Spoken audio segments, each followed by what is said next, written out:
Hey everybody, welcome to BrickVault. Today we are going through all 5 of the new LEGO Harry Potter sets. We're going to be doing a review, basic general overview of what the sets consist of, the general part to price ratio, all that kind of basic stuff, and we're going to be going into the details as well as the things that we like about the sets and don't like so much about the sets. So they would include the Hogwarts Great Hall set, the Hogwarts Whomping Willow set, the Hogwarts Express, as well as the Quidditch Match, and finally Aragog's Lair. A great little set with a wonderful little build for a spider, but I think I want to start big and then work our way down. So first up, the Hogwarts Great Hall set. It comes with 10 minifigures. The set totals 878 parts, sells for $9.99 in the States. Right now I don't know the exact price for what the set is going to cost in euro or pounds, but lots of great figs and a really, truly wonderful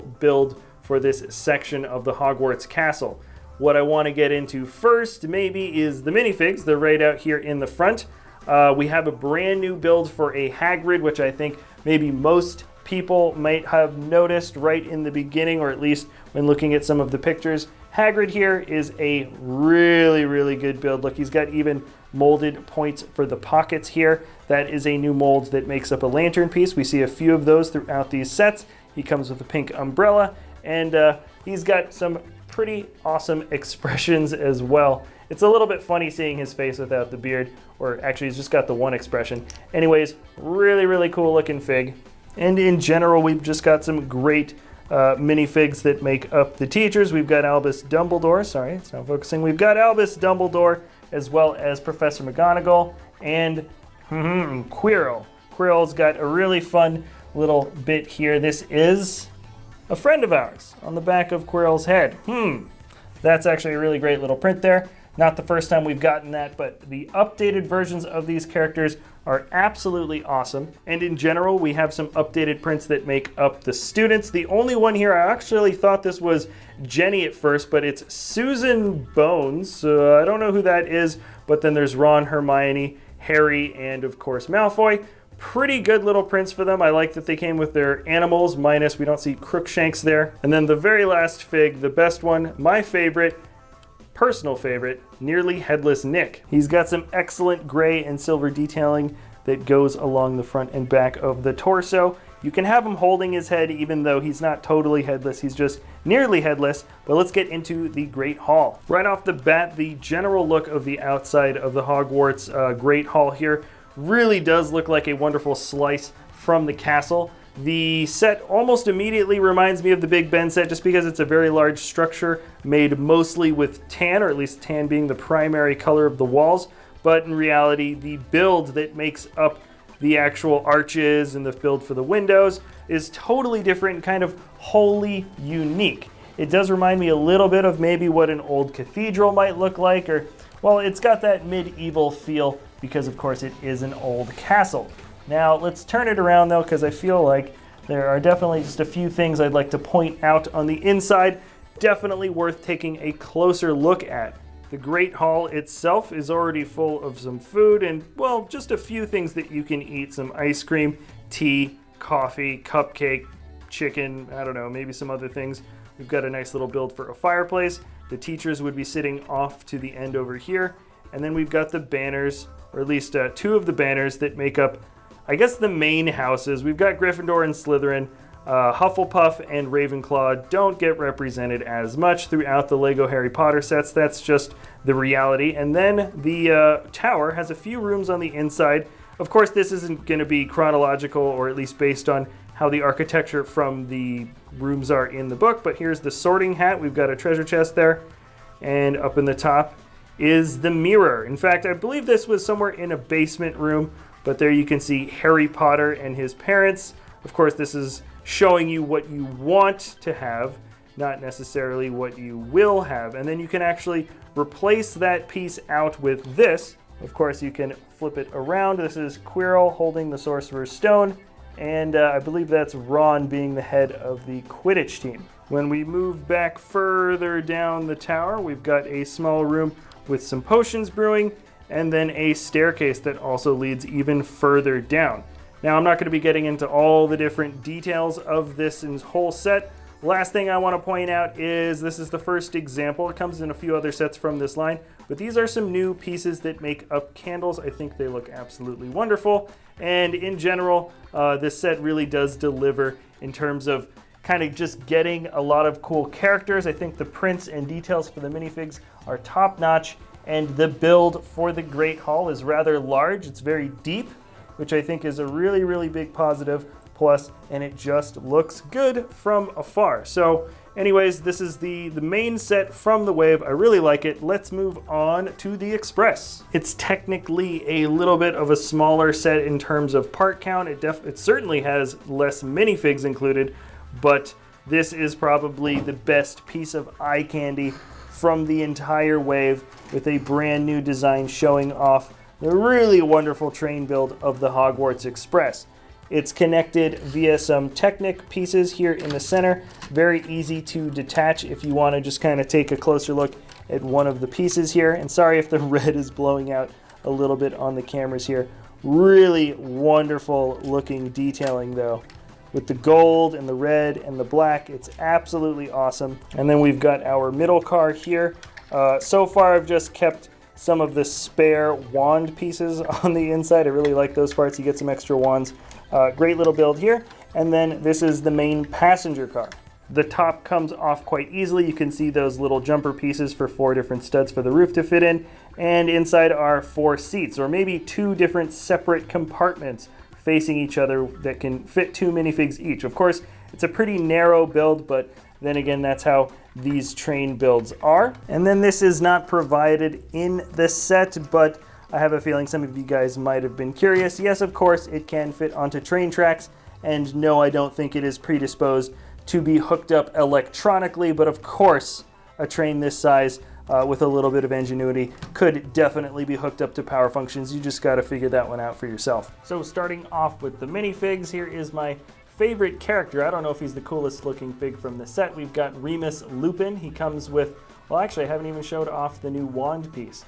This is the new wand piece. You actually break them out 2 at a time from a mold, and they fit into the fig hand. It's actually kind of a stiff sort of pinch to get the wand into the hand, but they stay really well, and they can kind of move up and down. They don't actually have a single solid snapping point. Remus really is a cool looking fig though. You can see the scars on his face, and he's got his transformation expression. Pretty creepy actually. Next best fig for sure is the Dementor. Dementor has some great printing that makes up sort of a hollow chest. The kiss of death is open on this face, and if you take the hood off, it's just a black head, but actually that could be pretty useful if you want a faceless Dementor, which in a lot of ways is even more creepy or ominous. This ghost piece has been used plenty of times before with the Ninjago series and collectible series for the monsters. Really cool looking guy though, like him a lot. And then the Trolley Witch. This is actually a fun character to get. She's very colorful, probably one of the most colorful characters you can get from the Harry Potter line. Pretty nice little expressions. Maybe this is when some of the candy goes flying away or something. But yeah, she's a nice little fig here. And then we've got our trio. They are not wearing their Hogwarts robes yet. I believe this is from the very first time they've ever met, the very first interaction they've ever had. So Hermione's got a sweatshirt, Ron has got some kind of flannel or something like that, and then Harry's wearing a blue jacket. This is also Harry's, this is also Harry's new hairpiece. Look at that, it splits right by the scar on his forehead. I might have skipped that from the last review. But yeah, so you can see the scar on his forehead. He looks a little bit shocked. But the cool thing is you know exactly how to line up the hairpiece because it parts to the side. That's described in the books. And it's also shown in the movies the same way. So I like how they actually made a special piece just for him, just to do that, the way he parts his hair, and you can see the scar in between. Now for the rest of the build, it's pretty solid here. I actually picked it up and accidentally dropped that off earlier today, but it really works quite well. We've got a nice little printed piece. It shows up in another set as well, but it's a printed piece that says, "The Boy Who Lived." It's the newspaper article showing that Harry survived the attack against Voldemort, or sorry, the attack from Voldemort, but you can see, of course, 9 3/4. There's, well, platform 9 and 10. And yeah, it comes kind of over and around where you'd have the train fitting in between, and this would be an extension to another platform that normally would probably build out and probably extend even further and further. But it is kind of a nice open area that takes up quite a bit of space, but it looks pretty good. Now, I forgot to mention before, but the Hogwarts Express is 801 parts. It sells for $79.99, which is almost a perfectly flat part-to-price ratio. And in general, I'm not going to be talking about part-to-price ratio for this whole wave, just because the prices for all of these sets are actually pretty good, especially considering it's of a licensed theme. So all in all, I really like the look of the Hogwarts train. The figs are pretty decent. The build for the King's Cross platform is pretty darn good. I actually like its simplicity. And let's move on to the third largest and my personal favorite. This is Hogwarts Whomping Willow. So this set is 753 parts, coming in at $69.99, $10 less and only 50 pieces less than the Hogwarts Express set. So definitely a little bit of a better bang to the buck. And let's get into the minifigs. I was unsure which part I wanted to go to first, but let's check out the minifigs. We've got our trio. Harry and Ron are not in their school uniforms because they missed the train. They were still in their regular Muggle clothes and had to take the car in. There's Hermione in her regular clothes. This is Filch, really cool version of the character here. He also has one of those cool molds that makes up the lantern. This is Snape. We get one other version of Snape in the Quidditch set. And then Seamus Finnegan, not the most popular character, but you know, it's kind of nice to have one other guy. And then let's see, which part of the set should we get into first? Yeah, that was what I was thinking too. First, you can just fold the arms of the Whomping Willow.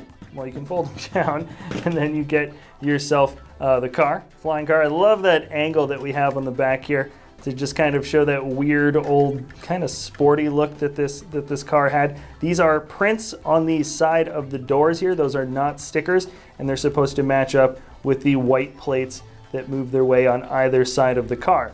Really fun little build for the bumper here in the front, and great little trunk space too. In fact, you can open it up, you can fit some luggage in the back, and the roof comes off, and you can see, well, let's try that again. And the roof comes off with absolutely no problems whatsoever. You grab it in the right place. It can seat, it could seat 2 figs, I think. Yeah, it totally can. Well, front to back, no problem, but you definitely can't fit these guys in side to side. We've got Ron driving out. There's those fun maneuvers with these guys, or I think Harry hanging out the side of the car at some point. But yeah, pretty fun build for the car. And let's get them in the Whomping Willow. That is probably the most fun part of the set, and definitely the most fun part of the set. The play function is so simple. You can just turn all 4 of these up, and the coolest part right here is the play function. What I like is you can kind of just have the Whomping Willow kind of shaking them around, but in a natural case of play, let's just see how hard you can twist it. Whoop. And then it kind of throws them out too, which is also, I think, a fun sort of natural feature that happens within the set. There are some fun details here also. Not a big fan of the sticker that makes up the tree trunk, but I sort of get why they added this detailing. It really does get covered up quite well with these brown tube pieces, and it kind of adds to that sort of weird winding willow feel that this tree is. The build for the base is pretty decent. You can see a little bit of that Technic pointing through, which is just what allows these things to sort of attach themselves. And this is a really good function. In fact, it can spin pretty well. So maybe even better than some of the helicopter spin functions. Now there's a few things that I like and dislike about the actual structure of the build. Personally, I think it looks pretty decent all around. The one thing I'm not a big fan of is this. It's the driveway. It's like there's an actual driveway gate into Hogwarts. Perhaps that does exist. I don't really remember it. And in general, it feels like it just kind of sticks out a little bit. I would have preferred that to be closed off and maybe have another build for a room, because the interiors here are so awesome. You can actually just detach them and rearrange them if you like. But really, they make up, well, I think most of it makes up just the study for Snape. So you can see in the back there's candles and there's potions and there's bottles. A really fun build for a lamp. You can see more of those prints. This is actually the Wingardium Leviosa spell, or at least the instructions maybe. And then when moving further back, we get a couple more rooms here. This is definitely the potions room. You can see a couple of cauldrons. Something's exploding out of this one. Tons of bottles and potions in the back. More sticker detailing for paintings. And then, whoa, tons of potions. Tons and tons and tons of potions. I like all of the trans colors that are kind of poking through here. This is a little bit of the Gryffindor common room. This is where maybe Ron and Harry's room are. There's another fun little candle.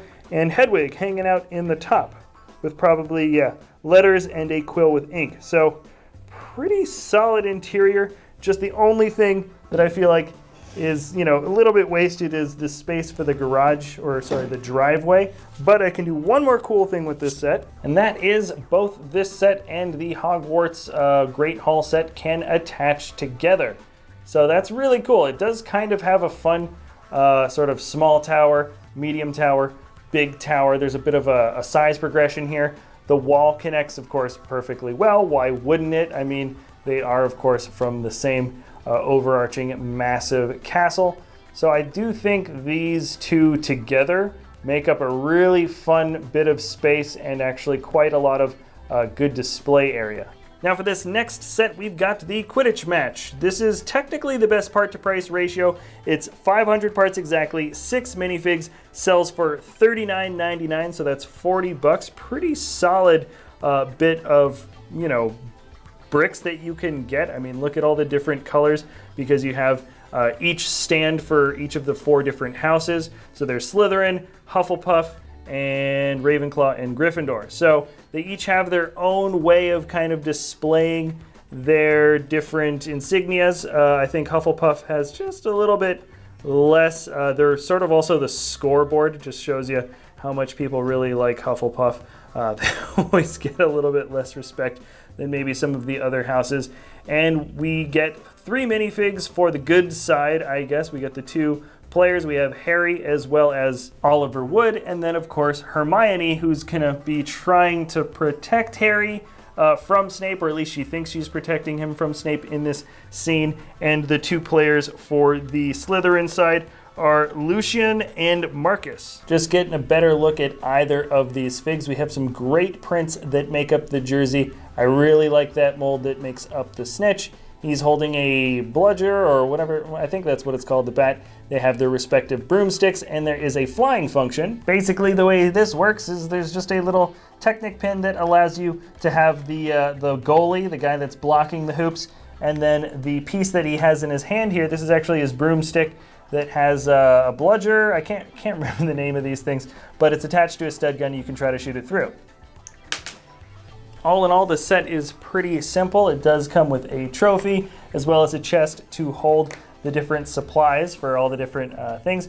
And then one other thing here, I know Harry should be flying through this, but you can actually have, there's like a breakaway wall that kind of closes off on the other side just for the Gryffindor tower, and I think that's because they fly through it at some point throughout this match, if I remember correctly. Anyways, a fun build for sure. Let's check out the very last one and the smallest from the entire collection.